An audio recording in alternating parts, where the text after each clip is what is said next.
예, 제가 요즘에 강북구청을 많이 옵니다. 강북구청에서 아무래도 이제 소규모 정비 사업, 특히 가로주택 정비 사업이 좀 많이 추진이 되고 있습니다. 다른 구에 비해서. 또 그만큼 또 이게 구청장님이 관심도 많이 가지신 것 같습니다. 그리고 또 제가 좀 고무적으로 생각하는 게 지금 각 구청마다 교육도 하고 설명회도 하는데 이렇게 각 구역 대상으로 하는 데는 아마 강북구밖에 없는 것 같습니다. 오늘 제가 설명드릴 내용은 소규모 주택 정비 사업의 이해라는 제목인데요. 일단 정비 사업입니다. 정비 사업 하면은 재개발, 재건축 사업이고요. 그리고 조금 더 이게 확장을 돼서 가로주택 정비 사업, 그리고 소규모 재건축, 그리고 이제 자율주택 정비 사업이라는 이제 사업 유형들이 있습니다. 지금은 또 모아타운이라는 개념이 특히 나와 있죠. 많은 분들이 모아타운이라고 하면 뭔가 이제 서울시에서 좀 이끌고 가서 다 틀을 만들어주고 뭔가 좀 다 만들어주는 거로 이제 이해하시는 분도 있는데 그런 건 아닙니다. 거기에 대해서 이제 정확하게 어떤 개념인가에 대해서 설명드릴 거고, 또 실제로 사업을 시작을 하려면 주민 동의가 필요합니다. 과거에는 재개발구역을 선정하고 뉴타운을 선정하면서 도시계획 차원에서 이 지역은 필요하다 해서 먼저 선을 다 그어놨습니다. 근데 지금은 다릅니다. 지금은 주민들이 원하지 않으면 사업은 진행되지 않습니다. 특히 지자체, 구청이나 서울시 입장에서도 원하지 않은 사업을 만들지는 않습니다. 그런 측면에서 동의서라는 게 뭐다, 그리고 주민이 어떻게 동의하고 또 처리하시는 분은 어떤 방법으로 처리한다, 이런 걸 설명을 드릴 거고요. 그리고 재개발 재건축 사업, 모든 개발 사업에서는 비용이 발생을 합니다. 추정분담금이라고 하는 거는 이제 재개발 재건축, 소규모 정비 사업에서 발생을 하는데요. 여기에 대한 개념을 좀 말씀을 드리겠습니다. 먼저 소규모 주택 정비 사업의 개념을 먼저 설명드리겠습니다. 자, 소규모 주택 정비 사업이라고 하는 거는 2017년 2월 8일 날 제정된 빈집 및 소규모 주택 정비 사업에 관한 특례법에서 나왔습니다. 여기가 처음이었냐, 그런 건 아니었고요. 이 중에서 가장 많은 이제 사업 형태가 가로주택 정비 사업인데, 가로주택 정비 사업은 도시 및 주거형 정비법에서 나왔고요. 2012년부터 있었던 사업입니다. 근데 이름만 있었지 실제 시행된 사례는 그때 없었다가 2017년도에 새로운 법이 제정되면서 점점 확대되고 있는 사업입니다. 그 외에 자율주택 정비 사업이라는 유형이 있고, 그리고 소규모 재건축 사업, 그리고 또 하나가 있죠. 새로 생긴 소규모 재개발 사업, 이렇게 있는데 각각에 대해서 좀 알아보겠습니다. 먼저 자율주택 정비 사업입니다. 자율주택 정비 사업은 말 그대로 자율적으로 집을 짓습니다. 건축 허가 내서 집을 지으면 되죠. 그런데 조금 다른 거는 뭐냐면 두 세대 이상, 두 필지 이상이 모여서 집을 짓는다, 이렇게 생각하시면 됩니다. 규모는 10가구 미만, 그러니까 미만입니다. 자, 다세대는 20가구 미만, 그리고 단독 다세대가 합단할 때는 20가구 미만인데, 작은 규모에서 거의다가 두 채 아니면 세 채 같이 집을 짓는 형태입니다. 자기들이 이제 제 집을 허물고 새로 집 질 때는 건축 허가 맡으면 되겠죠. 근데 여기는 좀 다릅니다. 필요에 따라서 건축 협정이라는 제도를 활용을 합니다. 이건 또 다음 모아타운 설명할 때 설명을 드리겠습니다. 그리고 시행자는 조합을 만든다, 이런 거 없이 토지 등 소유자가 시행 주체입니다. 주민 합의체를 만들죠. 그래서 이거는 두 집이 하면 두 집이 다 100% 동의를 해야겠죠. 세 집이 하면 세 집 100% 동의를 해야 되는 거고. 그리고 가로주택 정비 사업, 가장 많이 시행이 되고 있는 소규모 주택 정비 사업입니다. 단독주택, 공동주택, 모든 사업 다 대상이 됩니다. 모든 주택들이. 정의는 가로구역에서라는 개념이 나오는데, 종전의 가로 하면은 가로 세로 할 때 가로일 수도 있고요. 길을 얘기합니다. 길을. 하나의 6m 도로로 둘러싸여 있는 길 안에서 하라는 얘기죠. 단독은 10가구 이상, 다세대는 20가구 이상. 자율주택은 미만이었죠. 여기는 이상입니다. 일정 규모가 이상이 되면은 가로주택 정비 사업이 됩니다. 면적에서는 이제 규모가 제한이 됩니다. 1만 제곱미터 미만인데, 다만 관리지역 그리고 공공이 시행할 때는 2만 제곱미터까지 확대가 가능합니다. 그리고 가로주택 정비 사업에서 사업 시행 인가를 받게 되는 거고요. 그리고 아까 얘기한 자율주택 정비 사업은 건축 협정인데 건축 협정도 역시 건축 심의를 통해서 협정이 완료가 됩니다. 그리고 소규모 재건축 사업이 있습니다. 소규모 재건축 사업은 말 그대로 재건축 사업입니다. 재건축 사업은 다른 게 어떤 거냐면 공동주택 사업 대상으로 합니다. 아파트, 그러니까 소규모 아파트죠. 또는 소규모 연립단지를 대상으로 하는데, 우리 집이 연립주택인데, 그러니까 보통 연립보고 다세대 아시죠? 660제곱미터, 연면적이 660제곱미터 이상이 되면 연립주택에 해당이 됩니다. 5층 미만으로서. 근데, 우리 집은 연립이고, 근데 우리가 대상이 되는 거 아니냐? 다 대상이 되는 건 아니고, 과거에 처음에 지어질 때 사업 시행 인가를 받았냐, 안 받았냐를 따집니다. 그래서, 그거는 이제 따져봐야 되는 거고, 일단 재건축이기 때문에, 아파트 또는 연립단지에 대한 재건축이다. 이렇게 생각하시면 됩니다. 그리고 앞에 소규모가 붙어 있기 때문에 면적이 제한이 됩니다. 1만 제곱미터 미만. 1만 제곱미터 이상이 돼버리면 그거는 도시 및 주거환경 정비법의 재건축으로 가는 거죠, 그냥. 그리고 노후불량 건축물이 이제 200가구 미만. 그러니까 200가구도 하나의 제한이고 1만 제곱미터도 하나의 제한입니다. 그래서 노후주택 판단 여부는 서울시 조례에 따릅니다.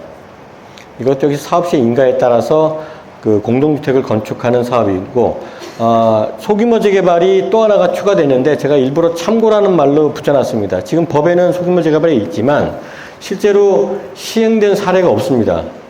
시범적으로는 뭐 경기도 광명 쪽에 한두 개인가 시범으로 했지만 실제 이 소규모 재개발의 정체가 좀 모호한 입장입니다. 정의로 따지면은 역세권, 지하철역으로부터 일정 규모 이내에 있는 역세권, 그리고 중공업 지역 내에서의 사업입니다. 그래서 일반적인 재개발하고는 다릅니다. 다른데 요 소규모 재개발 사업이 그 정체성이 좀 없는 게 역세권 개발 사업하고 도심복합 사업하고 좀 겹친 부분이 많습니다. 그래서 지금 현재는 이 시행 사례가 없기 때문에 요거는 그 폐지하거나 다른 제도로 통합하는 방안이 지금 검토 중에 있습니다. 요거는 구역 면적 5,000제곱미터 미만에서 시행이 되는 거고, 노후도 여건도 충족이 돼야 되는데, 3분의 2 여건 충족이 돼야 되는데, 이 역시 조례로 규정하고 있습니다. 사업을 이제 시행을 하게 되면, 자, 어떤 방식으로 시행하겠느냐를 선택을 합니다. 특히 소규모 정비 사업, 가로주택 정비하고 소규모 재건축 사업에 있어서는 조합 방식하고 신탁 방식이 주를 이룹니다. 그리고 공공이 나서서 하는 공공 시행 방식도 있습니다. 그래서 통상 뭐 일반 재개발 재건축에는 이 이외의 사업 유형도 있지만, 우리 가로주택 정비 사업, 소규모 재건축이다 그러면 통상 조합 방식, 신탁 방식, 공공 시행 방식 이렇게 세 가지 방식이 주로 활용이 됩니다. 일단 조합 방식을 보시면요, 조합 설립 동의서를 보통 읽어보시고 동의를 합니다. 이거에 따라 시행되는 게 조합 방식입니다. 조합을 설립을 합니다. 조합을 설립한 조합의 구성원은 각 토지등 소유자가 되겠죠. 동의를 함으로써 조합원이 되는 거고요. 조합 설립 인가를 받게 됩니다. 요건은 토지등 소유자 동의, 그 다음에 조합 정관을 만들어야 되고요. 조합 설립 인가를 득해야 되고, 또 30일 이내 등기를 해야 됩니다. 법인 등기. 의사결정은 총회를 통해서 최종 의사결정을 합니다. 조합원들이 의사결정을 직접 한다는 개념입니다. 뭐 조합원이 뭐 100명이면은 다들 생각이 다 틀릴 수 있겠죠. 그래서 과반수 동의 또는 총회를 하는 경우에는 조합원의 과반수 참석한 총회에서 과반수 동의를 통해서 의사결정을 합니다. 책임 결과는 당연히 조합원이 결정하기 때문에 조합원이 그 책임을 가져가게 됩니다. 그러니까 사업이 시행을 되다가 이익을 많이 봤다 그러면 조합원이 그 이익을 향유하게 되고, 손실을 봤다 해도 조합원이 그 손실을 메꿔내야 되는 거죠. 장점은 주민 참여에 의한 결정이라는 겁니다. 뭐 누가 뭐 강제로 시켰다는 게 아니고 주민 스스로가 결정한다는 거죠. 또 집행부라 하면 집행부겠죠. 조합장님, 뭐 총무이사님, 그리고 또 이를 뒷받침하는 뭐 정비사업 전문관리업자, 여기에 전문성이 좀 있는 경우에는 가장 효율성이 높습니다. 그러니까 비용을 다른 데에 더 들일 필요 없이 가장 사업성도 높고 효율성이 높다고 볼 수 있겠죠. 근데 단점은 조합 집행 능력이 부족할 경우에 기간이 좀 오래 걸립니다. 의사결정에 여러 가지 시행착오를 겪게 됩니다. 그리고 초기 사업비 조달이 어려운 여건이 발생을 합니다. 물론 이제 서울시의 경우에는 사업비 대여가 지금 있기 때문에 여기에 대한 거는 뭐 상당 부분 보완이 되지만 어쨌든 사업비 조달이나 이런 거에 자유롭지는 못합니다. 자, 두 번째로 신탁 방식이 많이 들어와 있습니다. 지금 소규모 정비 사업에서는. 신탁 방식은 2014년도에 도시정비법에서 이제 처음 들어왔는데요. 원래 신탁 방식은 조합 방식으로 하기 어려운 데를 이제 신탁 방식으로 이제 보완하는 방식으로 들어왔습니다. 특히 자금이 부족하거나 사업 시행 능력이 없는 경우에 신탁 쪽의 전문성, 원래는 이제 금융 전문가들이죠. 지금 금융 전문가들인데 신탁사들도 정비사업 전문가들을 많이 이렇게 영입을 함으로써 전문성을 많이 가져가고 있습니다. 특히 이제 신탁 방식은 신탁업자들은 지금 현재 14개 업체가 있거든요. 여기는 이제 금융업체지만 또 개발 사업에 많이 관여를 하고 있습니다. 우리나라 시행 사업의 하나의 큰 주축이 되고 있습니다. 그리고 신탁업자에 의한 사업 시행을 하고 신탁을 해야 됩니다. 토지를요. 요건은 토지 소유자 또는 조합원 동의를 통해서 신탁 방식을 결정하게 되고요. 지정권자는 인가권자가 됩니다. 의사결정은 신탁업자가 의사결정을 합니다. 시행 방식에서. 다만 이제 시공자, 무슨 뭐 감정평가업자, 그 다음에 중요한 설계 계획 이런 거에 대해서는 아무래도 민원이나 이런 것 때문에 주민대표회의를 통해서 결정을 합니다. 책임 결과를 누가 지느냐? 신탁사가 시행을 했으면 신탁사가 책임을 져야겠지만 그렇지는 않습니다. 계약서에 따릅니다. 뭐 계약서에 따라서 손실을 봤을 때 신탁업자가 다 책임을 졌다. 이런 계약서가 있으면 책임을 지겠죠. 근데 그런 계약은 체결하지는 않습니다. 어떻게 보면 약간 대행 방식 비슷하게 돼서요. 조합원이 짓습니다. 토지 소유자. 다만 그러면 조합원 입장에서 야, 손실이 다 나면은 신탁업자가 마음대로 해서 우리가 다 손실 나면은 이건 말이 안 되는 거 아니냐 이렇게 하지만 의사결정 과정 중요한 사업계획 이런 것들은 누가 한다고 그랬죠? 조합원들이나 토지 소유자가 하게 돼 있습니다. 그래서 신탁업자들은 자기 전문성을 가지고 그 손실을 최소화시키는 그런 방안을 찾습니다. 장점은 사업비 조달이 용이합니다. 그리고 전문적 사업 관리를 하겠죠. 의사결정이 용이합니다. 빠릅니다. 왜냐하면 각각의 작은 사항마다 총회를 할 필요가 없이 전문가가 직접 의사결정을 합니다. 단점이 있습니다. 수수료 부담이 만만치 않습니다. 그만큼 맡기면 맡긴 만큼 돈을 지불해야 되는 거죠. 그래서 판단하실 때 신탁을 판단하신다 그러면 그 수수료를 주고 뭐 예를 들어 수수료 같으면은 총 사업비의 뭐 3에서 5% 왔다 갔다 합니다. 상당히 큰 금액이거든요. 그 수수료를 부담을 하고도 그 효율성이나 그 다음에 사업성 입장에서 더 낫냐 안 낫냐 이걸 판단하시는 게 가장 그 핵심입니다. 그리고 이제 신탁 등기를 해야 되기 때문에 신탁 등기에 대해서는 아무래도 거부감이 많겠죠. 그런 단점들이 있습니다. 또 하나 이제 방식은 공공시행입니다. LH나 SH 등이 그 시행자로 나섭니다. 직접 또는 공동시행 가능한데요. 역시 토지 소유자 조합원 동의를 통해서 하는 거지 공공이 직접 뭐 우리가 모든 걸 다 마음대로 끌고 가는 사업은 아닙니다. 의사결정은 신탁 방식은 신탁이 하는 것처럼 LH 등, 이 등이라 하면은 그 지방공기업 SH 등도 포함이 되거든요. 여기가 의사결정을 하는데 똑같습니다. 시공자, 중요한 사업계획, 그리고 뭐 설계 계획 이런 거에 대해서는 의사결정은 주민대표회의를 통해서 하게 돼 있습니다. 책임 결과 공공이 시행한다고 해서 공공이 책임지진 않습니다. 조합원, 토지 소유자가 짓습니다. 아까 말씀드린 대로 똑같은 원리입니다. 왜냐하면 의사결정 과정을 같이 공유를 해서 판단하고 공공도 역시 공적 입장에서 그 전문적인 사업 관리를 하기 때문입니다. 그리고 사업비 조달이 굉장히 장점이 되겠죠. 그리고 여기 장점은 또 하나가 있습니다. 공사비가 좀 쌉니다. 공공이 시행을 하게 되면. 다만 공공이 시행하는 경우에 공사비가 왜 싸냐? 거기에 대해서 이제 일반 분들은 이런 생각을 하십니다.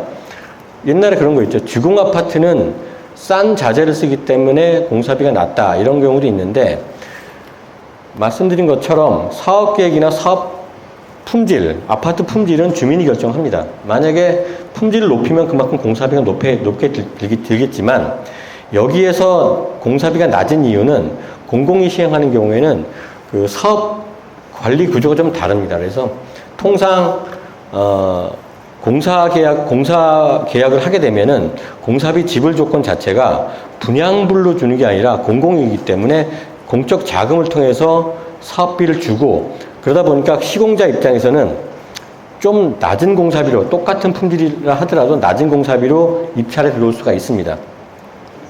그 다음에 또 인센티브가 있겠죠. 다만 인센티브에 반대되는 거는 임대 아파트를 지어야 됩니다. 그래서 공공이 들어오는 그 이유는 임대주택을 확보하는 공공시설, 이런 걸 확보하는 목적이기 때문에 이런 거에 대해서 반대 입장도 있겠죠. 단점은 역시 수수료가 있습니다. 신탁 수수료보다는 못하지만 역시 수수료가 큽니다. 그리고 이제 공공시행에 대해서는 거부감이 좀 있습니다. 아무래도. 뭐 임대주택을 줘야 되는 그런 거부감이겠죠. 또 이제 약간 또 하나의 장점은 공공 자체가 시행하는 경우에는 자체 감리를 합니다. 그래서 감리비 등에서는 역시 메리트가 좀 있습니다. 그리고 이제 또 하나 소개해드릴 그 제도는 뭐 조금 이따 모아타운을 좀 설명드릴 건데, 모아타운의 법적 근거가 여기입니다. 관리지역이라는 제도가 있습니다. 요거는 빈지 및 소규모 주택 관리에 관한 특례법에 있는 제도인데요. 우리가 이제 가로주택 정비 사업이나 소규모 재건축 사업을 하다 보니까 조금 그 정책 입장에서는 곤란한 상황이 있습니다. 다 자기 블록에 대한 개발 사업만 있는 거죠. 특히 가로주택 정비 사업 같으면은 가로를 그대로 유지한 채로 집을 짓습니다. 그러다 보니까 여기에 필요한 여기에는 뭐 어린이 보육시설이 더 필요한데, 아니면 공원이 필요한데, 여기에 대한 이런 그 시설들은 생각할 수가 없습니다. 그래서 정부 입장에서는 뭔가 좀 묶을 필요가 있지 않느냐, 그래서 나온 게 소규모주택 관리지역 제도입니다. 정의를 보시면 신축 노후주택이 혼재돼서 광역적 개발이 곤란한 저층 주거지, 자 여기서는 통상 가로주택 정비 사업이 많이 시행이 되죠. 노후주택만 소규모로 광비할 필요가 있는 지역, 이 지역 자체가 소규모주택 관리지역으로 지정할 수가 있습니다. 그림을 보시면요. 자, 이 위쪽 한쪽에는 자율택 정비 사업이라고 되어 있는데, 여기는 가로택 정비 사업 할 만한 지역이 없다 할 경우에는 자율택 정비를 할 수가 있습니다. 자율택 정비는 2집 아니면 3집, 아까 뭐 10가구 미만, 20가구 미만이라 했지만 실제 이루어지는 건 2집, 3집밖에 안 됩니다. 그렇게 그 2집, 3집들이 집을 지어서 그 사업을 하는 지역, 그 다음에 여기는 소규모 재건축, 여기가 소규모 아파트 단지가 있거나 연립주택동이 있었겠죠. 그리고 여기는 존치, 왜냐하면 이 지역이라 하더라도 이미 신축된 건물이 있거나 특별히 여기는 도시재생의 다른 사업으로 갈 지역이 있는 경우에는 존치할 수도 있습니다. 소규모 재개발은 뭐 아마 이제 제도 자체가 지금 실효성이 없어서 다른 가로택 정비나 이런 걸로 바뀌겠죠. 가로택 정비 이렇게 묶습니다. 면적은 약 10만 제곱미터는 묶고요. 여기에 정부가 지원합니다. 거점 시설이라고 되어 있는데 공원 있죠. 그 다음에 중간중간에 공영주차장이나 또 필요한 경우에는 그 주민 공동 이용시설 등을 집어넣습니다. 이런 시설들에 대해서는 정부가 보조를 합니다. 국비로 일부 보조를 하고 또 시비로 일정 보조를 하게 됩니다. 그렇게 놓으면은 이 지역 자체가 만약에 여기가 다 가로택 정비나 이런 것만 했으면은 공원이나 어떤 공영주차장, 주차난, 그 다음에 뭐 어떤 쾌적성 이런 거에도 한계가 있었겠죠. 그래서 그거를 극복하기 위한 제도가 소규모주택 관리지역입니다. 그래요. 서울시는 모아타운이라는 이름으로 이 제도가 나와 있습니다. 그래서 공영주차장, 공원 등의 거점 사업을 지원을 하게 되고요. 도로공원 등 정비 기반시설 및 공동이용시설 조성에도 정부가 지원을 합니다. 기본 절차는 관리지역 제한은 공기업, 시장군수, 구청장 등이 제한을 하고 관리지역 지정, 관리계획 승인 이런 절차를 하게 되고요. 이 승인이 되면은 각 하나하나에 대해서는 블록별로 개발을 합니다. 가로택 뭐 이게 지정이 됐으니까 우리 가로택 정비 사업은 이게 다른 데가 사업을 못 가니까 우리는 기다려야 되나 그런 거 아니고요. 이 계획 하에서 각각 사업을 시행을 합니다. 그리고 이제 소규모 주택 정비 사업의 절차를 보시면 정비 기본 계획은 생략이 됩니다. 재개발 재건축 사업을 하게 되면 기본 계획에 찍혀 있지 않은 데는 사업을 할 수가 없습니다. 그러니까 예정구역이라고 하죠. 서울시는 뭐 보통 생활권 계획으로 지금 만들고 있는데 기본 계획은 10년에 한 번씩 서울시가 세웁니다. 세우고 5년에 한 번씩 재정비를 하는데 그때에 필요한 구역을 예정하고요. 그렇지 않으면 사업이 시행 자체가 어렵고요. 그리고 기본 계획 속에서 정비 계획을 수립을 합니다.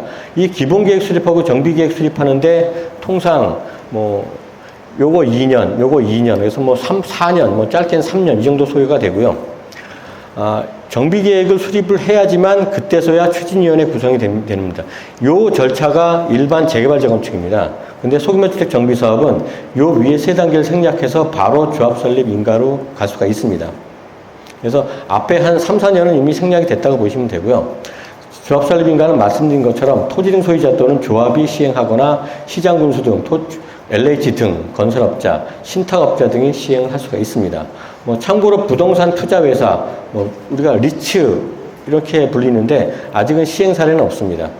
조합 설립 동의서는 그 조합 토지 면적의 3분의 2, 토지 소유자의 80% 이상 동의가 필요합니다. 그렇게 통해서 사업 시행인가를 받게 되면 요 사이에 건축 심의를 받게 되죠.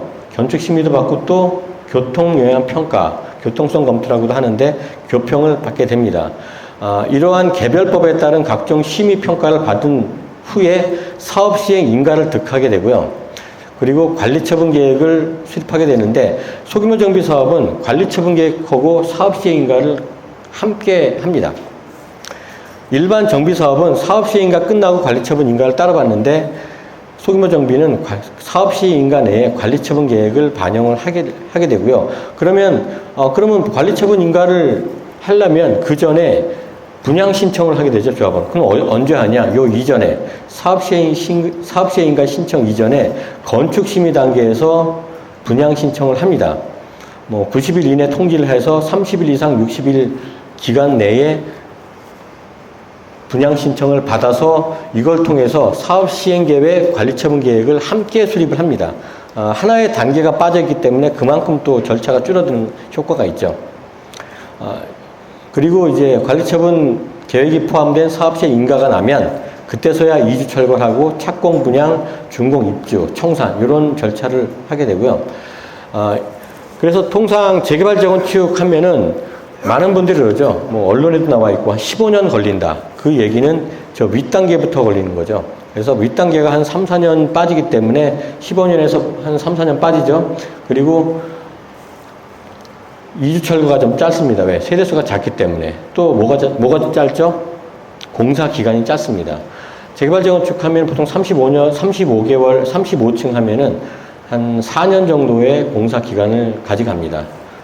그런데 보통 소규모 정비 하면은 뭐 15층 이내, 10층 이내 요 정도 되기 때문에 벌써 절반이 축소가 됩니다. 그래서 기존 정비 사업 대비 5년에서 8년 정도의 기간 단축이 가능합니다. 그리고 융자 제도가 있습니다. 일반 재개발 재건축 사업에 있어서는 딱 하나 있죠. 서울시 기금 대출이 있죠. 그거는 추진위원회 단계나 조합 단계에서 대출에 좀 굉장히 까다로운 제도가 있습니다. 근데 소규모 정비 사업은 기금 대출 제도가 있습니다. 그래서 그 허그 주택도시보증공사를 통해서 초기 사업비하고 본 사업비, 이지비를 대출받을 수 있습니다. 초기 사업비는 어떤 거냐면 사업 초기에 들어가는 금액이고요. 조합 운영비, 용역비, 총회비용, 기타 실제로 필요한 운영 경비라고 볼 수 있습니다. 보증 대상은 뭐 빈집, 자율주택 정비, 소규모 재건축, 가로채 정비 이 정도 돼 있고 중요한 거는 이자율이 연 2.2%. 이건 기금 대출 금리입니다. 뭐 기금 대출 금리이기 때문에 뭐 시중은행 금리 패턴하고는 좀 다릅니다. 이건 정책 금리입니다. 과거에는 이게 한 1.5%까지 있었는데 지금 금리가 오르다 보니까 2.2%까지 올라와 있습니다. 용도는 이제 사업 시행 인가 전까지의 사업비입니다. 이건 초기 사업비고요. 총 사업비의 5% 이내입니다. 5% 이내면 굉장히 작아 보이지만 총 사업비 자체가 워낙 큽니다. 왜냐하면 공사비가 포함되어 있기 때문에요. 그리고 이제 본 사업비라 하면은 이 초기 사업비 그 상환 자금하고 공사비 등까지 다 포함되는데요. 이것도 역시 2.2% 변동금리고 사업 시행 인가 이후의 사업비고요. 총 사업비의 50%까지 대출이 됩니다. 그 임대 아파트 20% 계획하면은 총 사업비의 70%까지 대여가 됩니다. 사업 시행 인가부터 그 준공후 6개월까지 그 기간 동안 대출이 되고요. 그 다음에 이집이 대출되고, 이집이 대출 역시 사업 시행 인가 후 이집에 대해서는 종전자산 평가액의 50%까지 가능합니다. 다만 이집이는 담보대출이죠. 그리고 SH공사 공동시행 시에는 70%까지 가능합니다. 이렇게 융자제도가 일반 재건축하고 다른 조건입니다. 이제 지금까지는 이제 소규모 정비 사업의 전반적인 걸 알아봤고요. 이제 가로택 정비 사업 가장 많이 시행을 하죠. 그리고 모아타운 내에서 소규모 주택 관리 지역 내에서도 모든 사업 대다수가 가로택 정비 사업입니다. 가로주택 정비 사업은 2012년도에 이미 나와 있는 제도였고요. 2017년 2월 달에 그 빈집 및 소규모 주택 정비에 관한 특례법에 반영이 됐습니다. 그러니까 사업이 독립해서 떨어져 나온 거죠. 가로구역에서 종전의 가로를 유지하면서 이게 가장 중요합니다. 가로구역 얘기가. 그림에 보시면은 요 도로 있죠, 도로. 도로 내에서 요 안쪽에 있는 주택들을 정비하는 사업입니다. 뭐 사업 모형은 이렇게 돼 있고 면적은 1만 제곱미터 이내. 자, 왜 이 가로택 정비 사업이 도정법에서 그 소규모 정비법으로 넘어왔냐 하면요. 도시정비법에 만약에 이 사업이 있었다면은 기본계획, 정비계획 이런 걸 다 들어가야 됩니다. 관리처분 인가까지. 통상 일반 재개발 재건축 사업은 규제 측면이 많습니다. 뭐 층수 규제부터 해가지고 다양한 그 심의부터 이런 게 다 깔려 있죠.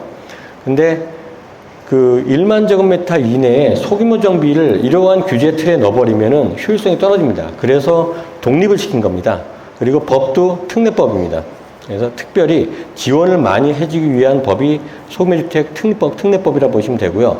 특히 가로택 정비도 이러한 이유 때문에 가로택 정비하고 소규모 재건축이 떨어져 나왔다. 이렇게 보시면 됩니다. 자, 가로구역 아까 설명드렸죠. 1만 제곱미터 이하. 그리고 통과형 도시계획 도로가 없어야 됩니다. 구역이 이렇게 6m로 있지만 가운데 6m가 지나가 버리면 이미 자격 요건을 상실했죠. 통과된 게 없어야 되고요.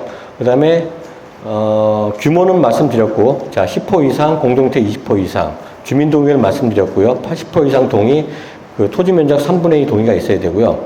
노후주택 분량율이 3분의 2 이상이 되는데, 이건 구체적인 거는 서울시 조례로 정하겠습니다. 그 다음은 이제 모아타운에 대한 설명을 드리겠습니다. 자, 모아타운은 말 그대로입니다. 모아타운, 모아주택, 모아서 집을 짓는 그런 의미로 이제 지어진 그 이름이고요. 소규모주택 관리지역 제도, 아까 말씀드렸죠. 10만 제곱미터 이내에서 가로주택 정비, 소규모 정비, 자유주택, 이걸 혼합해가지고 하고 거기에 정부가 주차장 또는 공원, 공동 이용시설을 지원한다. 이런 개념이라고 말씀드렸죠. 서울시에 특화된 모델이 모아타운입니다. 약간 개념적으로는 다른데 그냥 똑같다고 보시는 게 편합니다. 모아주택이 집단적으로 추진되는 10만 제곱미터 이내 이렇게 되어 있습니다. 제도 개념은. 노후도 50% 이상 지역을 대상 이렇게 되어 있죠. 모아주택이란 건 뭐냐면요. 아까 이제 자율주택 정비 사업이라고 말씀드리겠죠. 두 채나 세 채 모아서 짓는 집. 자, 그것도 모아주택의 개념에 들어가고, 또 이렇게 가로주택 정비 사업이나 이런 것도 모아주택에 해당이 됩니다. 모아주택이란 제도 개념 자체는 소규모주택 정비 개념이 다 들어갔다고 보시는데 딱 하나 모아주택은 1500제곱미터 이상 블록 단위입니다. 만약에 이제 우리는 두 채만 짓겠다 하면은 모아주택 개념은 아니고 어느 정도의 규모의 주택들이 모여서 같이 짓는다 할 경우에 모아주택입니다. 그런데 모아주택이 집단적으로 추진되는 10만 제곱미터 이내는 아까 관리지역이라고 말씀드렸죠. 자, 요 그림 보시면요. 자, 요게 10만 제곱미터 이내에 각각의 자율주택도 있고 가로주택도 있고 이러한 모아주택들이 있습니다. 모아주택들이 있고요. 물론 모아주택 중에서 자율주택형도 있고 가로주택형, 소규모주택형도 있습니다. 그런데 어쨌든 여러 가지가 있는 지역에서 이 지역을 관리지역으로 아까 묶어서 사업을 한다고 그랬죠. 여기에 보니까 주차장이 없어. 왜냐하면 이 전체가 한꺼번에 다 개발되는 건 아닙니다. 이 전체 중에서 가로주택 정비를 하는 조합이 있겠죠. 조합이 있는데 각각에 하다 보니까 여기에 또 상가들이 있고 존치되는 상가들이 있을 겁니다. 근데 여기에 주차장이 부족한 겁니다. 왜? 개발이 되면은 기존 세대수의 최소한 뭐 20이나 30%는 증가가 되겠죠. 또 그만큼 세대수가 증가되기 때문에 도로, 폭, 주차 면적, 공원 면적이 다 부족하게 됩니다. 그런 것들을 이게 만약에 재개발이라면은 각 시행 주체들한테 기부 체납을 받겠죠. 다 여기서 부담을 해야 됩니다. 근데 여기는 서울시가 상당 부분을 지원합니다. 그리고 정부도 지원합니다. 이게 모아타운이고 가로택 정비 관리 지역입니다. 그래서 모아주택 정비 시 공공기여와 공공의 비용 지원들을 통해 지역 내 필요한 도로, 주차장, 공원, 공동 이용 시설들을 확보하는 방식이다. 이렇게 이해하시면 되고요. 어떤 걸 지원하냐 하나씩 보겠습니다. 가로주택 요건을 완화해 줍니다. 가로주택 요건은 6m 이상 도로로 둘러싸여 있다고 그랬죠. 그리고 1만 제곱미터 이내라고 했죠. 1만 제곱미터 이내가 2만까지 가능합니다. 그러면 여기 단지하고 여기 단지하고 같이 할 수가 있습니다. 중간에 4m 도로가 지나간다 하더라도 도시계획과 교통영향을 봐서 같이 사업을 시행할 수 있습니다. 원래는 안 되죠. 일반 가로주택 정비는. 그리고 개발사업 노후도가 67% 이상이 돼야 됩니다. 그런데 10% 완화를 해서 57% 이상이 되면 가능합니다. 층수도 10층 이하, 보통 2종 7층 같은 경우에는 최대 10층 이하죠. 이게 평균 13층, 그리고 15층 이하는 제한이 폐지돼서 더 높이질 수 있습니다. 다만 이제 우리가 소규모 정비를 하게 되면 우리가 층수 제한 없어. 그렇다고 우리가 25층, 30층 질 수 있냐? 그렇지는 않습니다. 건축법상 북쪽에 주택이 있으면 일조권 봐야 되고 도로 사선 면적도 봐야 되거든요. 다만 그럼에도 불구하고 최대한 질 수 있다. 이렇게 이해하시면 되고요. 용도 지역 및 용적률 완화가 가능합니다. 기존의 1, 2종 일반 주거의 경우에는 2, 3종 일반 주거로 가능합니다. 물론 모두가 다 가능하다는 아니고 이건 가능하다는 얘기지 다 이렇게 업조닝을 한다는 얘기는 아닙니다. 임대주택, 정비기반시설, 공동이용시설 설치 시 용적률도 완화되는데 이거는 이제 용적률 완화되는 부분의 일정 부분은 임대주택으로 제공을 하셔야 됩니다. 그리고 특별건축구역으로 지정을 할 수 있습니다. 특별건축구역으로 지정하면 일반적으로 건축법에서 나온 제한들을 상당 부분 완화를 받을 수 있습니다. 그래서 건축할 때 대지 경계선이라든가 아니면 건축 구조라든가 이런 걸 완화받을 수 있습니다.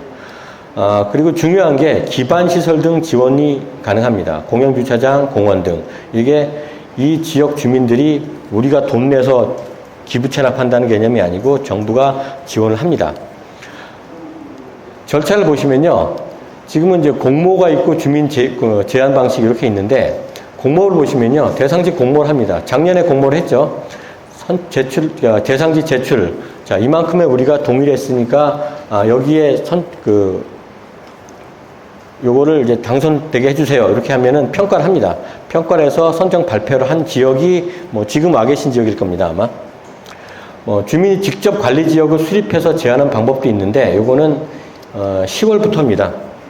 지금 이제, 원래는 관리 지역 제도는 공모로만 가능합니다. 가능한데 10월부터는 관리 지역이 주민 제한으로 가능하고 또 모집 자체도 정기 공모가 이제 수시 모집으로 좀 바뀌어가고 있습니다.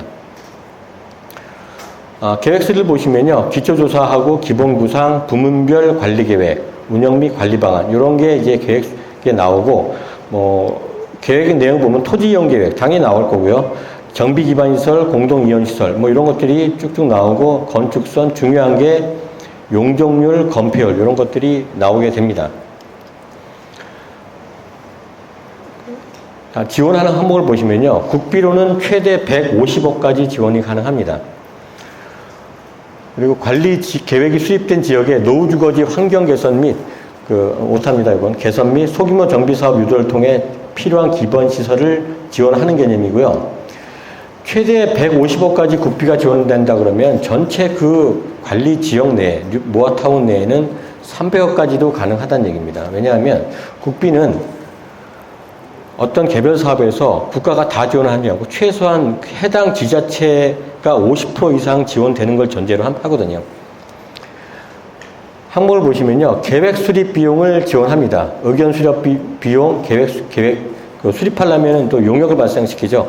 그런 비용을 지원합니다. 다만 이제 지방비, 시비나 구비가 먼저 집행이 돼야 됩니다. 정비 기반시설, 도로, 주차장, 공원에 대해서 토지비, 건설비, 그 다음에 임대료, 그리고 방제시설, 차수벽, 그 다음에 각종 방제시설에 대해서는 설치비도 지원합니다. 공동이용시설, 어린이집, 놀이터, 경로당, 도서관, 체육시설 등 통상 가로택 정비 사업에서 소규모를 짓다 보면은 다 설치가 어려운 지역이죠. 그 지역에 공동으로 이용하기 위한 어린이집, 경로당 이런 것들도 국비로 지원이 가능합니다. 역시 토지비, 건설비, 임대료, 매입비, 리모델링 비용까지 지원이 가능하고요. 만약에 빈집 정비 사업이 같이 포함되어 있다 하면은 철거 사업, 철거비하고 매입비가 가능합니다. 이 국비는 공모를 통해서 선정을 합니다. 그래서 계획 적정성, 실현 가능성, 최소한 1년 이내에 사업 시행 인가가 가능해야 됩니다. 이거는. 그래서 초반에 신청은 받되 처음에 신청받을 때는 다 받았습니다. 뭐 작년까지는 제가 부동산원의 도시정비처장을 했기 때문에 요거 역시 심사에서 참여를 했었고요. 근데 국비가 1년에 뭐 600억, 700억이 반영돼 있으면은 국비도 예산을 책정하면 반드시 써야 되는 거거든요. 그래서 올 예산, 내년 예산 수립할 때 한 10%가 줄었어요. 요 예산이. 왜냐하면 집행 실적이 적었기 때문에. 그래서 이 국비는 사업 시행을 빨리 가면 갈수록 받을 수 있는 혜택이나 규모가 좀 큽니다. 그런 장점이 있고요. 또 지금은 통상 8개에서 10개 항목이라고 이렇게 쭉 국비 지원 항목이 있는데 잘 생각해 보시면 공동이용시설에 어린이집 놀이터까지 국비로 지원을 하진 잘 않습니다. 아는데 사업의 지금 활성화를 위해서 공동이용시설까지 다 국비의 지원에 포함되어 있고 만약에 이제 점점 이 국비에 대한 소유가 많아진다면 제한을 하겠죠. 위쪽으로 할 겁니다. 도로 주차장 위주로만 국비 지원을 할 겁니다. 지금은 웬만한 거 다 국비 지원 가능합니다. 지금까지 모아타운하고 관리지역 설명을 드렸는데 모아타운 역시 이제 아까 국비가 150억 지원된다는 얘기는 최소한 그 지역에 300억 이상 지원된다는 거죠. 시비도 그만큼 지원이 된다는 거 보시면 됩니다. 이제 지금부터는 이제 조합 설립 동의하고 추정 분담금에 대해서 설명을 드리겠습니다. 앞에 제도는 아마 이제 그 전에 설명회나 각종 언론이나 이런 데서 많이 볼 수 있는데, 조합 설립 동의라든가 추정 분담금은 좀 주민들이 좀 아셔야 되는 내용이고, 특히 사업을 추진하시는 조합이겠죠. 조합분들이나 추진 준비위원회 분들은 좀 아시고 갈 필요가 있어요. 조합 설립 동의는 동의만 받는 게 중요한 게 아니라 철회 방법 이런 것들도 반드시 고지를 해야 됩니다. 통상 그 절차를 가지고 우리가 사업을 하는데 절차를 위반한 경우는 어떻게 되죠? 그 절차 이전으로 돌아가는 게 통상이거든요. 소송에서 지면 절차 이전으로 돌아갑니다. 절차를 위반하는 것 중에 하나가 통지를 제대로 했느냐, 아니면 고지를 제대로 했느냐, 동의에 대한 내용, 우리 사업의 장점만 동의했냐, 이런 게 문제가 아니고요. 철회 방법이나 이런 것도 같이 반드시 고지를 해야 됩니다. 적극적으로 그것도. 그럴 경우에 대항력이 생기는 겁니다. 집행부가. 자, 조합 설립 동의에 대해서 보시면요. 자, 소규모정비법 23조 1항에 따라서 토지 소유자에게 진구를 하도록 되어 있고요. 조합 설립 동의서는 그 시행령 20조 2항에 따라서 국토부령, 그러니까 시행 규칙에서 정하는 동의서에 따른 방법으로 받아야 된다. 이렇게 정하고 있습니다. 아예 딱 박혀 있습니다.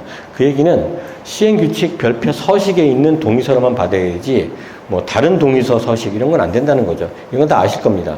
동의의 방법은 또 이 방법에 따라서, 시행령에 따라서 성명 기재 본인이 하도록 되어 있고요. 지정날인 하도록 되어 있습니다. 난 도장 찍었기 때문에 된다. 아닙니다. 절차에 무조건 따르도록 합니다. 그러니까 특별히 예외적인 거 아니면 무조건 지장입니다. 주민등록증, 여권, 운전면허증 등 본인 신원을 확인할 수 있는 신분증 4번 반드시 첨부하도록 되어 있고요.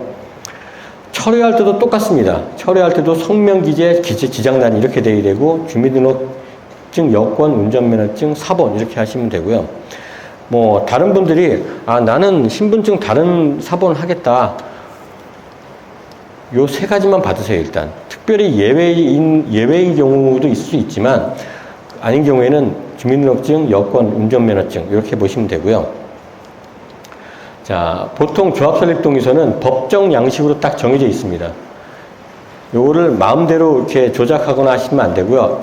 이 안에 있는 내용만 충실하게 적으시면 되고, 이렇게 3페이지로 구성되어 있습니다. 그리고 중요한 게 동의 내용에 보시면 이런 게 있습니다. 비용의 부담 이렇게 되어 있고요. 조합 정관에 따라 경비를 부과 징수하고 관리 처분 시 임시 청산하며 조합 청산 시 청산금을 최종 확정한다. 이렇게 되어 있습니다. 이 문구가 들어간 이유는 조합이 사업을 시행한다. 그 다음에 뭐 다른 방식도 마찬가지죠. 사업 경비는 누가 낸다? 조합원이 낸다. 그리고 그거를 정관에 따라서 배분한다. 이런 내용이기 때문에 조합원이 그거를 알고 동의한다. 이런 내용입니다. 이 내용에 대해서는 이따가 추정분담금 설명할 때 설명 또 드리겠습니다. 그리고 조합원 소유자산의 가치를 조합 정관에 정하는 바에 따라서 산정한다. 통상 감정평가를 통해서 한다. 이런 내용입니다. 분양 대상자별 분담금 추상 방법을 예시로 적는다. 이렇게 되어 있고요. 분담금 추상 방법은 여기 글씨는 잘 안 보이지만 비례율 방식에 따릅니다. 이건 좀 이따 설명을 드리겠습니다. 그리고 또 중요한 내용은 이 동의서를 제출한 경우에도 반대하는 경우 법에 따라서 최초 동의한 날로부터 30일까지만 철회할 수 있다. 그리고 30일이 지나지 않아도 조합 설립을 위한 창립총회 후에는 철회할 수 없다. 이런 문구들이 명시되어 있습니다. 그렇기 때문에 이런 서류들은 조합원들이 한번 뭐 방금 말씀드린 요 내용과 요 내용, 요 앞의 내용은 당연히 동의를 하는 방법과 반드시 알아야 되는 비용 부담에 대한 사항이죠. 두 번째는 철회되는 거니까 철회에 대해서는 뭐 그냥 읽어보면 알겠지 하는데 되도록이면 적극적으로 철회가 이렇게 가능합니다를 하시기 바랍니다. 설립 요건, 요거는 말씀드린 거하고 똑같습니다. 동의서는 동의한 날로부터 30일까지만 철회 가능합니다. 그리고 조합 설립에 대한 동의를 했는데, 자, 설계 개요, 정비 사업비, 분당 비중, 이런 게 바뀐 경우에는 요 관계없이 철회 가능합니다.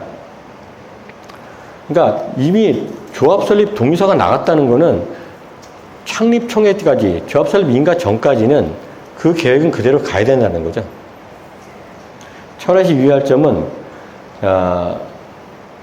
날짜, 항상 철회 날짜 반드시 적시를 해야 되는 거고요. 왜? 30일 전까지 하게 되니까. 그리고, 조합 토는 구청에 1회 방문해서 제출한 조합 설립서 원본을 파쇄하는 거, 그냥 파쇄하면 되는 거 아니냐? 그런 건 아닙니다. 철회가 필요한 거죠. 그리고 철에서는 조합의 한부, 그 다음에 필요한 경우에는 구청의 한부 제출하시면 됩니다. 동의자 수 산정 방법은 설명을 제가 생략하도록 하겠습니다. 이거는 방금 말씀드린 내용하고 유사하고, 그 다음에 산정 방법은 토지 소유자를 어떻게 산정한다. 이거는 서울시 조례하고 법을 참조하시면 되고요. 다음 오늘 중점적으로 설명드릴 내용은 추정 분담금에 대한 사항입니다. 우리가 동의서를 받을 때 주민들이 제일 궁금해하는 게 추정 분담금에 대한 사항이죠. 근데 동의서를 받는 경우에도 진구하는 분들도 추정 분담금을 잘 모르고 설명하는 경우도 많이 있습니다. 그래서 그렇다고 또 정확하게 얼마 듭니다 하고 누구도 이걸 확답할 상황도 못 돼요, 또. 그래서 계약적으로 어느 정도 수준이라고 말밖에 못 하거든요. 다만 또 얘기할 수 있는 게 추정분담금은 아까 이제 동의서 한 문장에 있듯이 비용을 조합원들이 다 내는 거거든요. 그게 분담금 개념인데 요거를 나중에 시공사 선정되면 어떻게 뭐 그때 돼서 알겠지 이렇게 설명할 수도 없는 노릇이거든요. 그래서 추정분담금 개념을 좀 이해하시면 조금 도움이 될 겁니다. 아마 동의서를 내시는 분도 도움이 되고 받는 분도.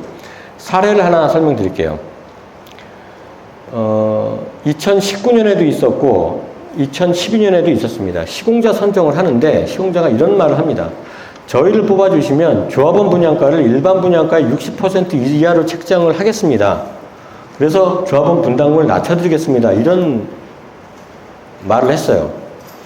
또 어떤 얘기를 했냐면 종전자산 평가를 할 때 높게 평가되도록 감정평가업자와 협의를 해서 조합원 부담을 적게 이익을 크게 만들어 드리겠습니다. 그러면 종전자산 평가를 낮게 하면은 조합원 분담금이 적어집니다. 이런 멘트를 한 겁니다.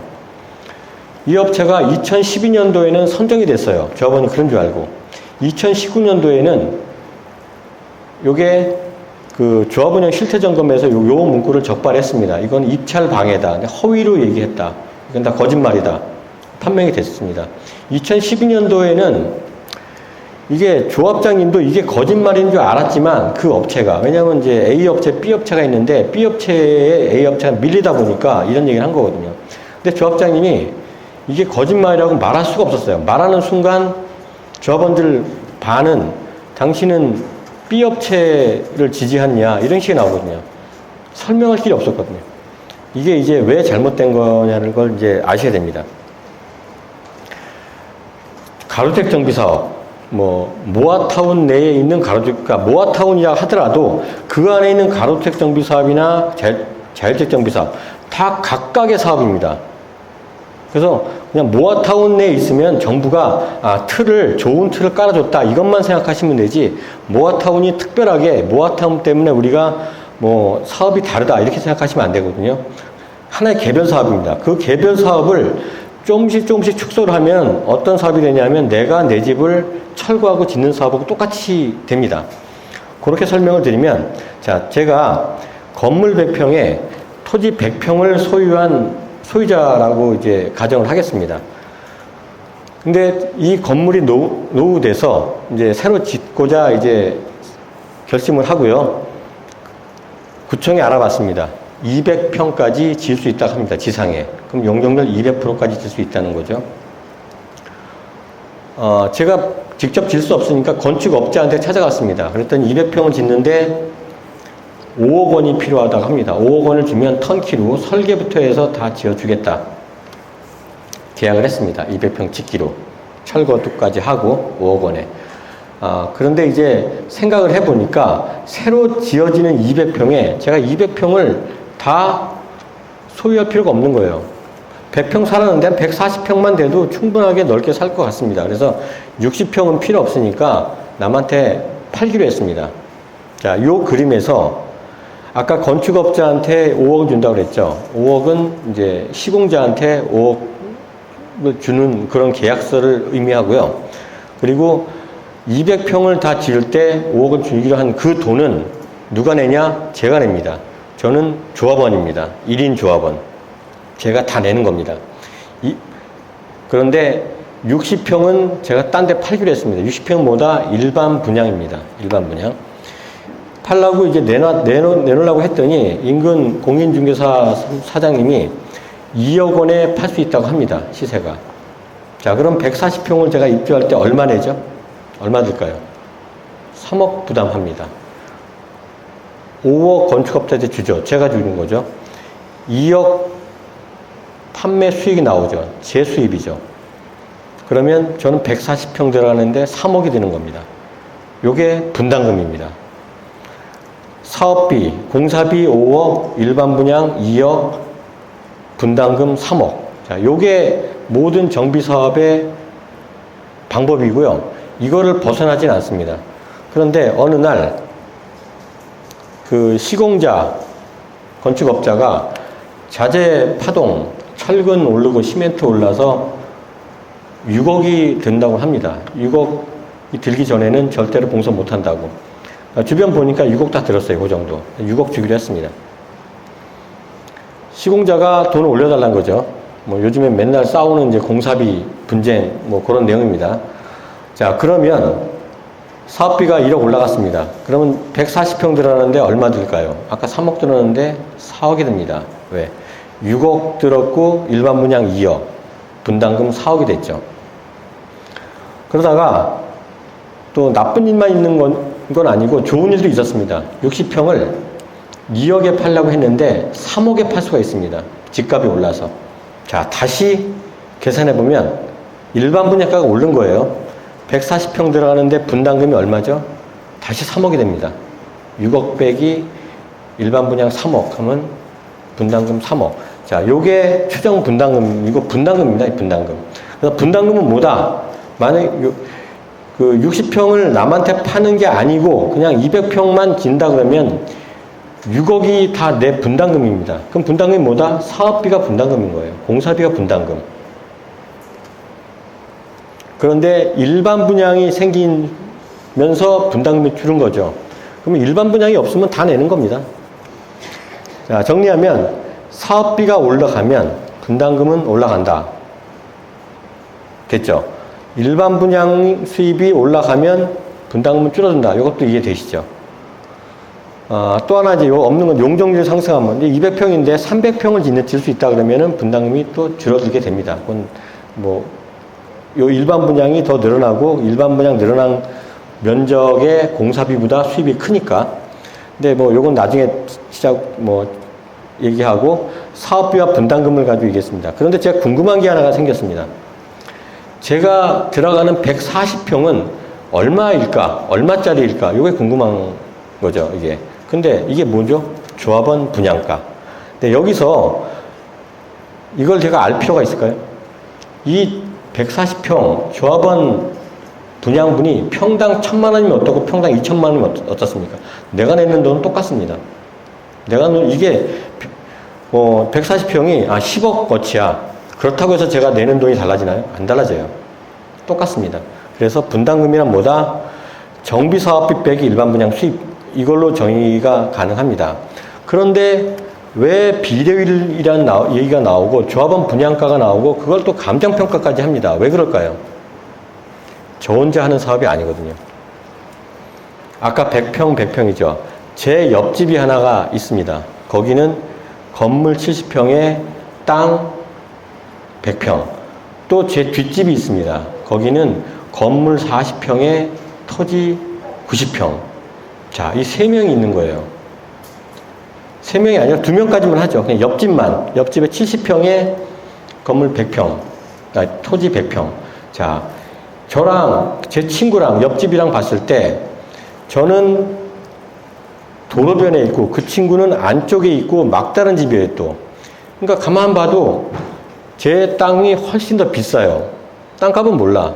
개별공시지가 찍어봤더니 조금 제가 비싸. 근데 그게 개별공시지가가 과연 맞다고 다들 인정을 안 하잖아요. 나 평가를 해봐야 되는 거고. 건물도 저는 30년 됐지만 이제 이 친구는 또 새 거예요, 또.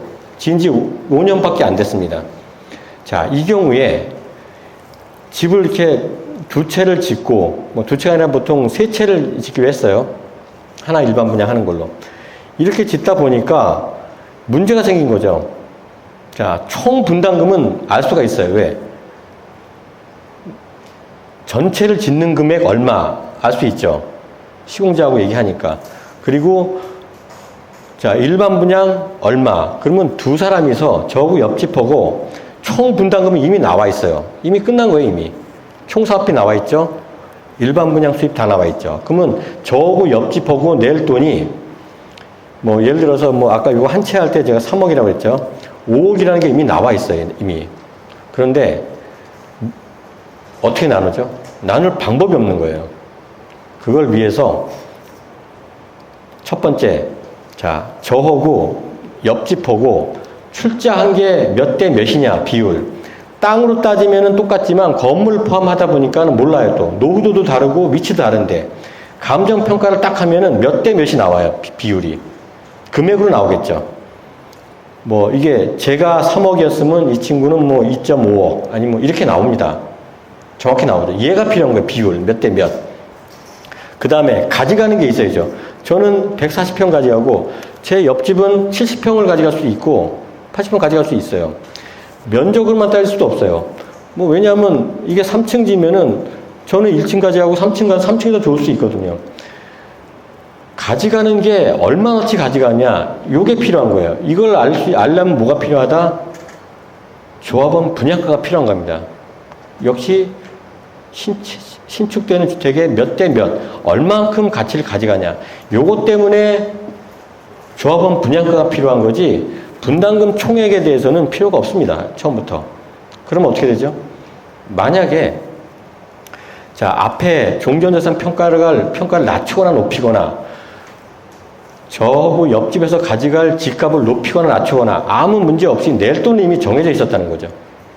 이게 이제 중요한 포인트입니다. 그래서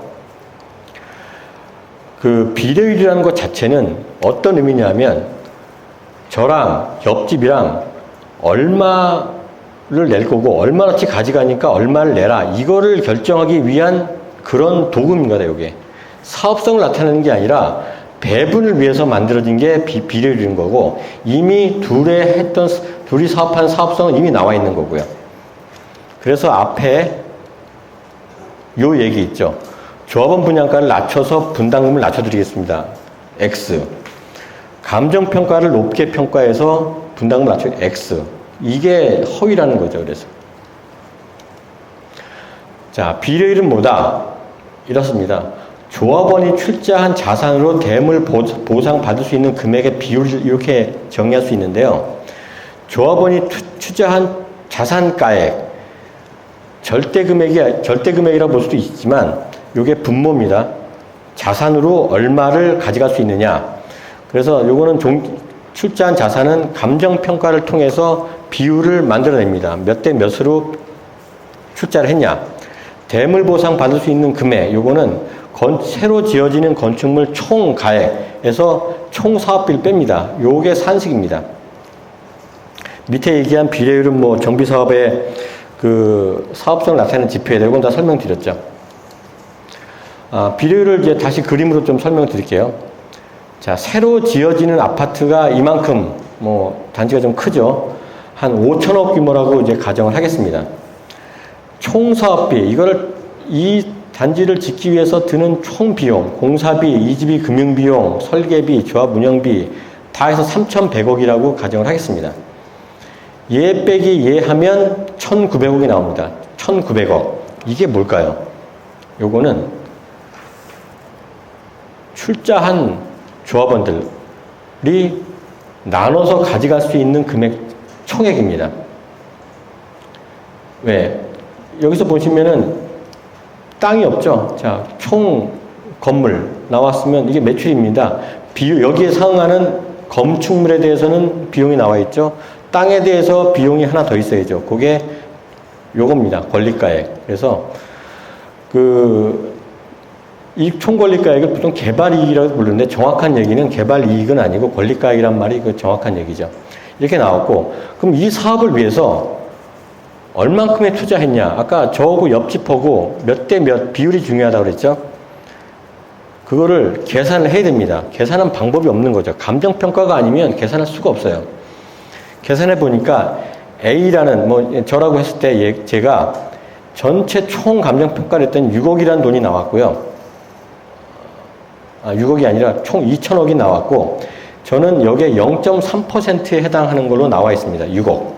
그러면 중요한 게 뭐다? 6억이 중요한 게 아니고 0.3%가 중요합니다. 0.3%만큼 나눠 가질 수 있는 권리가에서 0.3%를 가져가면 되는 겁니다.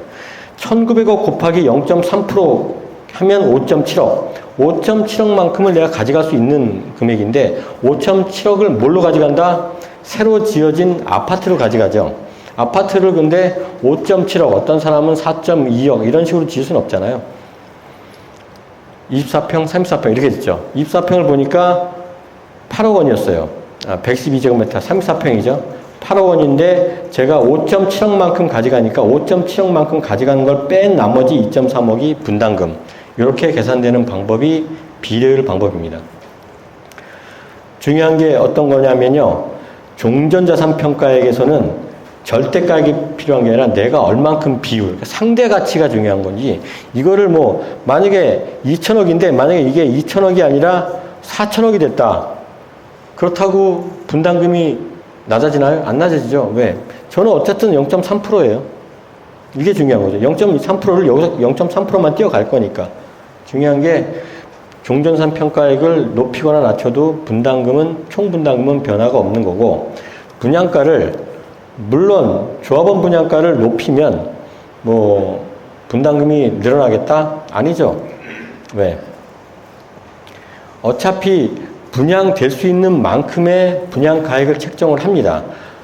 그리고 조합원이 낼 돈은 이미 정해져 있는 거에서 나누는 목적으로 분양가가 책정됐다. 이게 중요한 거죠. 자, 하나씩 보시겠습니다. 그래서 이러한 비례를 통해서 분담금을 어떻게 산출하냐? 앞에 보시면은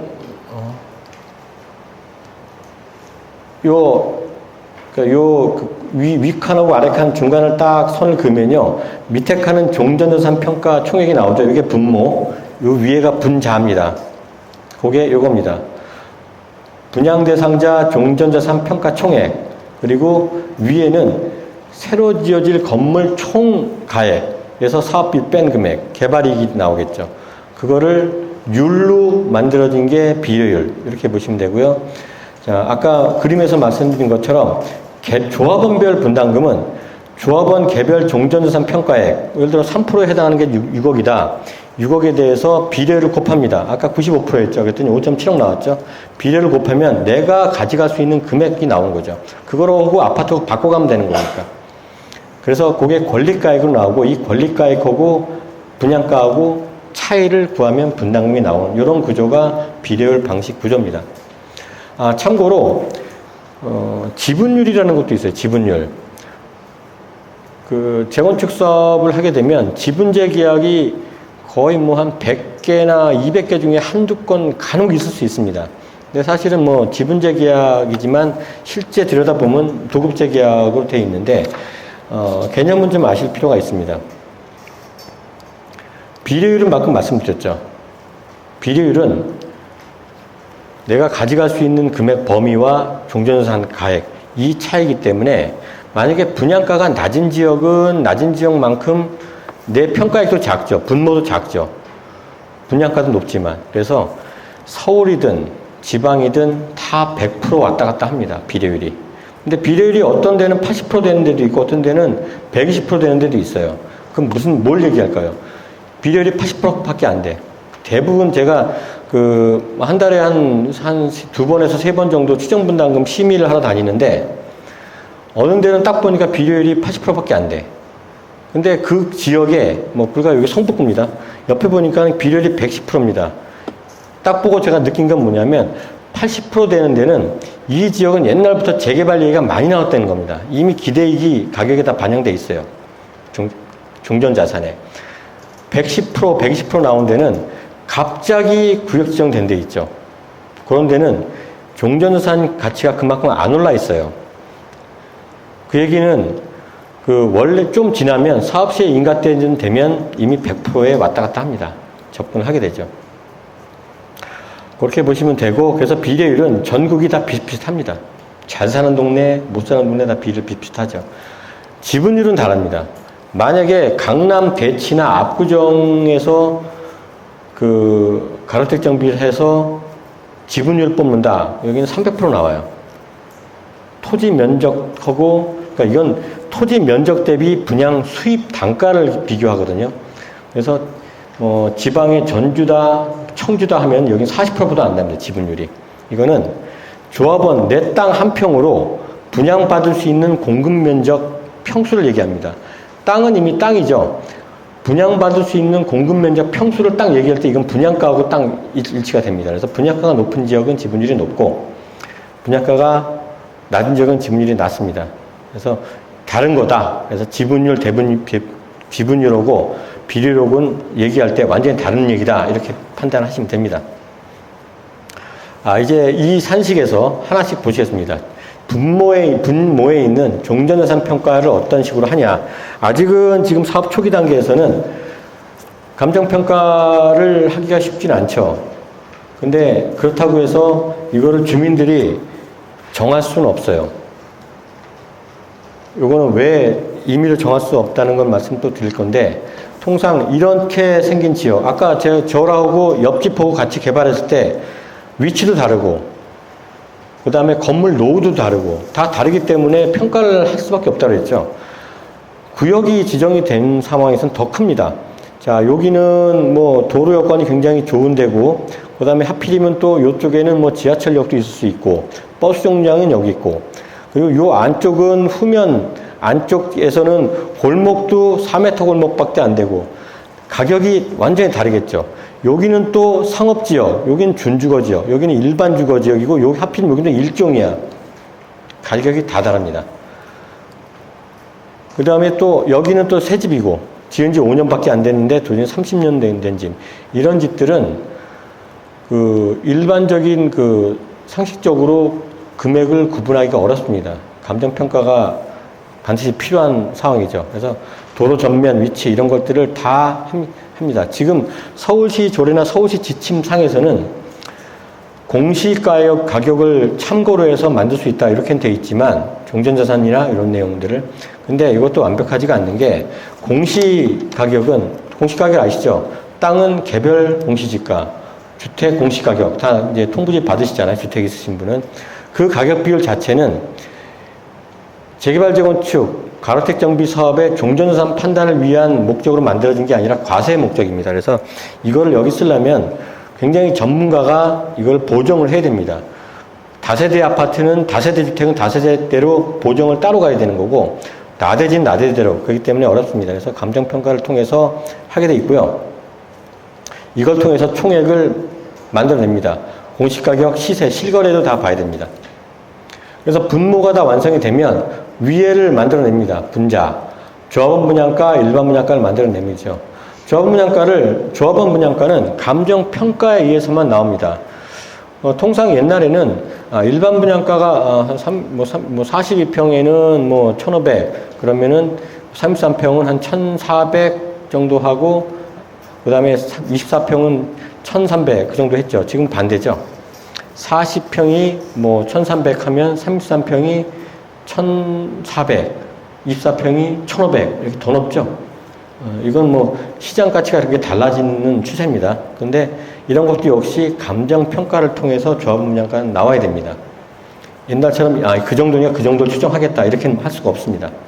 일반 분양가는 일반 신축주택 가격을 통해서 만들어내고요. 임대시설 매각은 서울시 조례나 법의 방법이 다 있습니다. 이걸 통해서 요 매출을 만들어냅니다.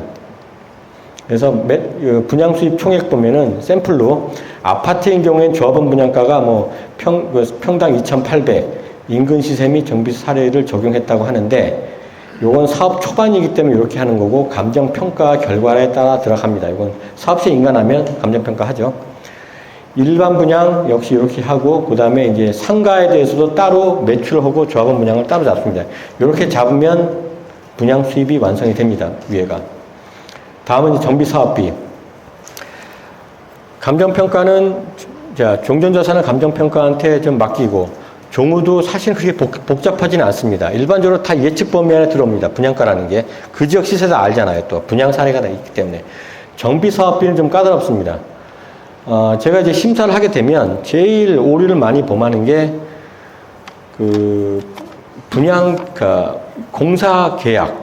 뭐, 거기까지는 상관없습니다. 근데 설계 계약, 이런 계약서 금액을 그대로 넣는 경우가 많이 있거든요. 근데 정비 사업비는 그렇게 넣는 게 아니고요. 사업 종료 때까지 예상되는 비용을 넣습니다. 설계를 평당 초창기에 33,000원 했어요. 근데 우리 구역은 한 번 설계 변경을 할 예정이 돼 있어요. 이미 다 그렇게 계획을 짜고 있어요. 그럼 얼마 해야 될까요? 66,000원 해야죠. 최소한 6만원.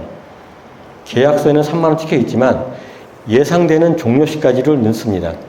그게 이제 유의사항이고, 자, 이 정비사업비가 왜 중요하다? 정비사업비는 바로 분담금이기 때문에, 분담금. 분담금 뭐라 그랬죠? 정비사업비 빼기 일반 분양 수입. 요게 일반 분담금이기 때문에 정비사업비가 굉장히 중요합니다. 그래서 각 항목별로 다 나오게 돼 있고요. 정보몽땅 서울시 거 보시면은 보통 재개발 재건축 사업은 서울시 정보몽땅 가지고 합니다. 53개 항목이고 나중에 사업 시행 절차가 진행되면 될수록 각 용역별로 계약 체결을 다 하게 돼 있고요. 용역 관리를 하게 되면서 이 금액은 지금 현재 얼마의 계획 총액이 되어 있지만 추후에 이게 변경 계약이 뭐가 예측한다. 그건 사업 관리자가 그만큼 예측을 하셔야 됩니다. 그리고 필요한 경우에는 가감해서 하셔야 되고 그 다음에 예비비도 필요한 경우에 집어넣으셔서 관리를 하게 됩니다.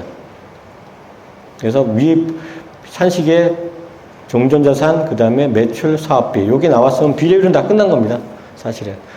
정비사업비 항목은 아까 53개 항목이라고 했죠. 사업 규모에 따라서 40여 개 정도의 항목들이 있습니다. 그 중에 각종 부담금이라든가 이런 내용 항목들을 다 빼면 일반 경비 빼면은 한 15개, 20개 정도가 용역 계약에 해당합니다. 그래서 조합 집행부가 관리해야 되는 게 20개 업체 이상을 관리를 해야 되기 때문에 집행부 할 일이 엄청나게 많은 거죠. 조합원들이 볼 때 조합 집행부 뭐 하냐 그러는데 바쁩니다. 그만큼. 자, 이런 식으로 정비사업비 항목을 나눠 놓습니다. 그래서 비례율이 다 끝났으면 다 나와 있죠, 비례율은. 그래서 아까 그림에서는 95%가 나와 있던 거고, 자, 개별로 보시면요, 본인의 종전자산 추산액 조합원 분양가 비례율 등을 확인하시면 이미 개인은 다 나옵니다. 본인의 종전자산 추산액만 나오면 되죠. 조합에서 최종 우리가 추정 가치가 얼마니까, 물론 예를 들어서 약식 감정을 했을 때 얼마 정도 수준이면은 얼마 정도 나오겠다. 그리고 일반적으로 그런 경우가 있죠. 정말 계략적인 건데 공시 가격, 예를 들어 토지만 있으면 토지 가액이 1억이었다. 1억이면 보통 우리가 현실화율을 따지면 시세의 한 토지는 한 60% 정도밖에 안 되죠. 그럼 1억이면은 뭐 한 시세가 뭐 1억 한 5천은 넘겠죠. 그러면 한 1억 5천에서 1억 7천. 근데 그 범위는 큽니다. 근데 분양가가 비례율 100%의 분양가가 3억이다. 그럼 그 차익 낸다고 생각하시면 되는 거예요. 1억 4천 정도. 근데 그거는 나중에 감정평가를 받아봐야 그게 정확하게 차이가 나죠. 유의사항 하나씩 보시겠습니다. 자, 우리가 그 사업 계획을 짤 때 토지 이용 계획은 맨 처음에 짜게 되는데요. 이거는 보통 그 재개발 재건축은 정비 계획에서 다 들어옵니다. 그리고 소규모 정비 사업에 있어서는 토지 이용 계획은 크게 신경 쓸 사항은 아닙니다. 그래도 최소한 우리 땅이 어디고 여기서 몇 층 올라갈 수 있느냐 이런 거는 보게 되죠. 보게 되는데 또 두 번째로 할 게 뭐냐면 사업 일정입니다. 사업 일정. 추정분담금 심의하게 되면 제일 많이 좀 지적을 많이 당하는 게 사업 일정입니다. 의지가 너무 강하면 짧게 두죠. 뭐 2년, 3년 만에 끝내겠다. 공사 기간부터 생각을 하시면 됩니다.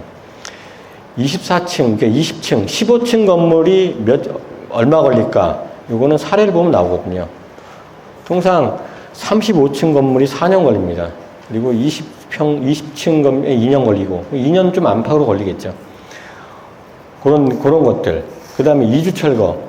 이주철거 보면은 민원이 많이 발생하는 데는 그만큼 늦게 갑니다. 그리고 소송 들어가면 6개월 이상 소송이 걸리죠. 6개월 이상.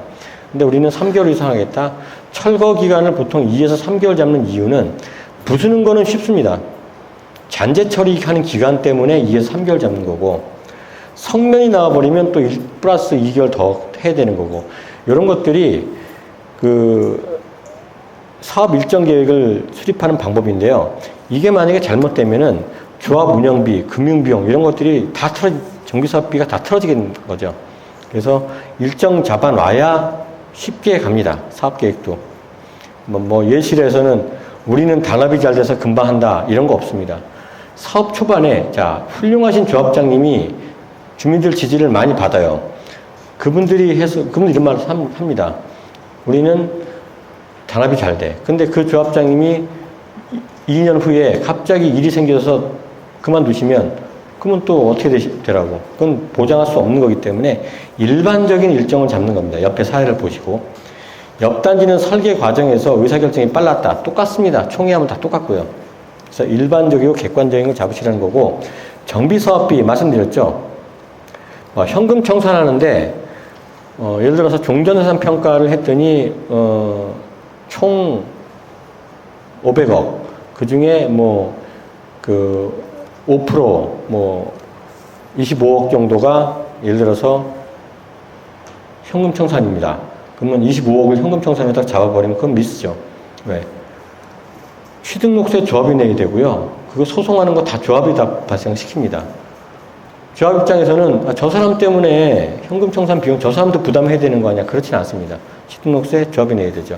그리고 그게 사업 초반에 종전재산 금액이지만 나중에 보면은 그 금액 이상으로 일반 분양소액이 나온다고 하면 또 청산금 올라갑니다. 그래서 이런 하나하나 항목을 보면은 정비사업비는 충분하게 여유있게, 그 다음에 객관적으로 보시는 거고, 우리는 절감하기 위해서, 그건 실제 절감은 조합이 하는 거고, 계획은 절감으로 잡는 게 아니라 보편 타당하게 잡는 겁니다.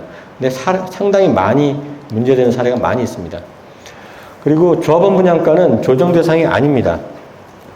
요 마지막 유의사항인데요. 아까 조합원 분양가를 낮추든지 높이든지 조합원 분담금은 변화가 없다고 얘기했죠. 그런데 변화가 있습니다. 총 분담금은 영향은 없지만 개별적으로는 있는 거예요. 여기 계신 분하고 저랑 같은 조합원이라고 했을 때 제가 24평 가는데 2억을 내는 분담금이고 저쪽 끝에 계신 분은 33평 가는데 3억을 내는 분이 계셨다면 조합 분양가를 만약에 낮춰둔 경우에 제가 23평 가는데 2억이 아니라 1억 9천을 낼 수 있습니다. 낮아졌죠. 저쪽 끝에 계신 분은 33평 가는데 3억 내신 분이 3억 1천이 되는 겁니다. 요게 조합원 분양가를 건들지 말라는 거고, 또 조합원 분양가를 감정평가업자가 하도록 한 이유가 바로 이겁니다. 이거는 이제 이거 표를 이거 계산 상식이기 때문에 설명드릴 수는 없지만,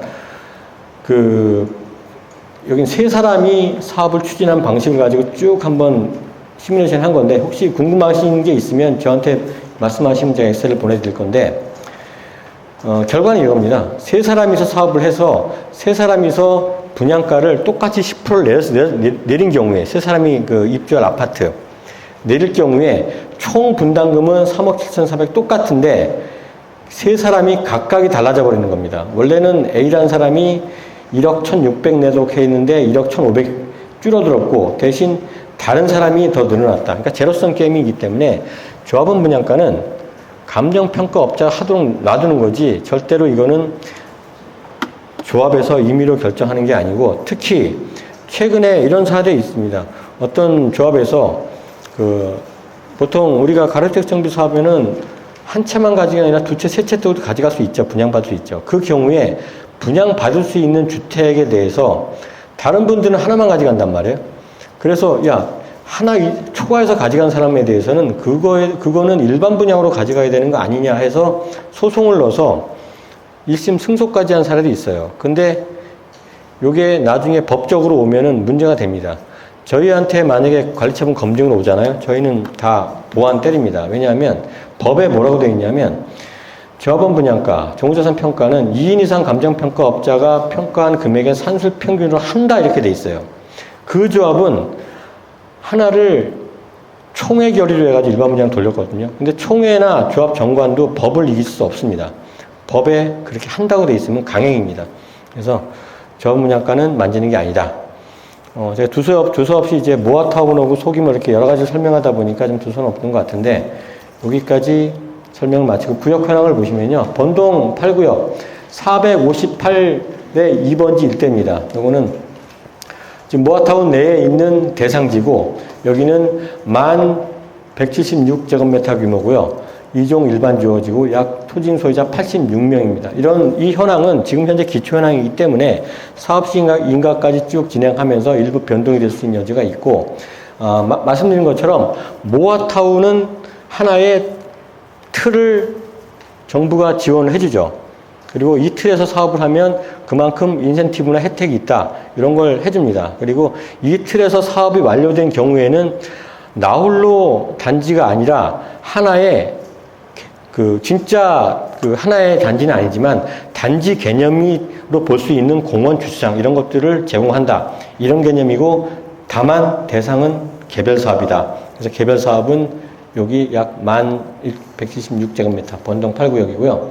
자, 수유동 56-25 지역도 역시 3483.6제곱미터 여기도 이중 일반 주거지였는데 여기도 역시 모아타운 내의 개별 사업 이렇게 보시면 되고 마지막으로 여기 56-98 바로 아래죠. 여기도 역시 같이 했으면 좋겠지만 가로택 정비 사업의 특성상 도로 폐도나 이런 기준은 함부로 얘기할 수 있는 사항은 아니거든요. 이건 도시계획이나 통과성 여부라든가 여러 다양한 게 있습니다. 역시 개별 사업으로 약 4779.8제곱미터 그리고 약 토징 소유자 76명 이 정도로 현황이 지금 추진되어 있는데 아무쪼록 이 세 개의 사업이 모아타운으로 된 만큼 그만큼 또 혜택도 많이 가져가려면 사업 추진이 빨리 됐으면 좋겠습니다. 이상으로 설명을 마치겠습니다. 감사합니다.